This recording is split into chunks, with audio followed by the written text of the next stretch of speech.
Ici tout commence en avance avec le résumé détaillé. Mardi, Stéphane continue de couvrir Lionel, Greg agresse Tom persuadé qu'il a déclenché l'incendie, Elliot pourrait avoir des séquelles et Ambre est sauvé par Maxime. Les pompiers ont retrouvé le foulard de Lionel mais ils ne savent pas encore à qui il appartient. Stéphane dit à Lionel qu'il est inquiet. Il promet qu'il n'a pas fait exprès. C'était un accident. Cali sent que quelque chose ne va pas pour Lionel. Il lui dit que mercredi dernier c'était l'anniversaire de la mort de sa mère. Lionel dit que c'est juste une période un peu compliquée.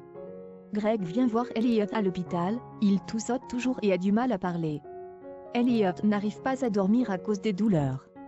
Elliot a l'impression que c'est de pire en pire. Greg aimerait pouvoir faire quelque chose. Elliot lui dit que ça lui fait du bien qu'il soit à ses côtés. Rose a rendez-vous à Montpellier avec son éditeur, elle a un peu le trac. C'est pour faire le portrait d'un chef étoilé. Antoine va s'occuper de Naël et la mener au bureau. Tessier fait face à Ambre. Il la traite de féministe. Maxime intervient, Ambre traite le chef de grand malade. Tessier la vire jusqu'à nouvel ordre de son cours. Maxime suit Ambre qui est partie. Greg vient voir le médecin d'Elliot, ses fonctions respiration ont été attaquées. Mais son état reste grave.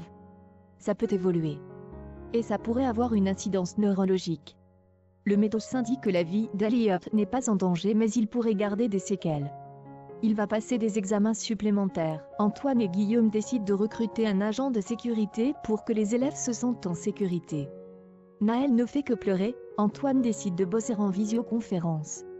Maxime dit à Ambre qu'elle doit jouer le jeu. Elle doit prendre sur elle pour rester dans l'école. Essayer de tenir tête à Tessier. C'est dangereux, il va la virer. Maxime va parler à Tessier pour lui demander de réintégrer Ambre. Rose rentre et voit que Naël a une tétine. Antoine ne lui en a pas acheté. Quelqu'un est rentré chez Rose et Antoine pour lui donner la tétine qu'il a calmée. De retour à l'institut, Greg rapporte à Hortense, Célia et Lionel la conversation qu'il a eue avec le médecin. Hortense qui a fait 1 an de médecine pense qu'Elliot pourrait garder des séquelles neurologiques. Greg leur explique qu'il a préféré ne rien dire à Elliot. Hortense suggère qu'ils aillent le voir. Greg leur avoue ensuite que ça le rend fou de savoir qu'Elliot est dans cet état à cause d'une personne qui a oublié d'éteindre une bougie. Lionel n'en mène pas large. Hortense se souvient alors avoir vu une vidéo ASMR de Tom dans laquelle il s'est servi d'une bougie, et la montre à ses amis.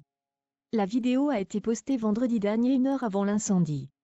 Greg en déduit que Tom a déclenché le feu et il débarque furieux pendant le cours de cuisine de la chef Armand. Il attrape Tom par le cou et l'accuse d'être responsable de l'état de santé d'Elliot. Tom reste calme et essaie de persuader Greg de discuter à l'écart, mais peine perdue. Clotilde les envoie tous les deux dans le bureau du proviseur. Greg montre la vidéo à Antoine. Tom assure avoir éteint la bougie en partant, et il se revoit souffler dessus. Mais Greg ne le croit pas. Antoine lui explique que la vidéo ne prouve rien et que Tom avait le droit d'apporter une bougie à l'internat. Le proviseur recadre ensuite Greg pour avoir agressé Tom en cours. Maxime vient plaider la cause d'Ambre auprès de Tessier, et ça marche. Tessier fait une mise au point avec Ambre. Il lui dit que c'est son jour de chance. Tessier décide de mettre Ambre et Maxime le sauveur en binôme pendant tout le premier trimestre. Ambre culpabilise, elle a peur que Maxime se sente avec un boulet. Stéphane voit que l'institut recherche un agent de sécurité. Il demande à Lionel s'ils n'ont aucun moyen de remonter jusqu'à lui. Lionel dit qu'il a laissé son foulard bleu sur le lieu de l'incendie. Au même moment, le pompier dit à Antoine que ce foulard a en partie brûlé. Il pourrait appartenir à celui qui a déclenché le feu.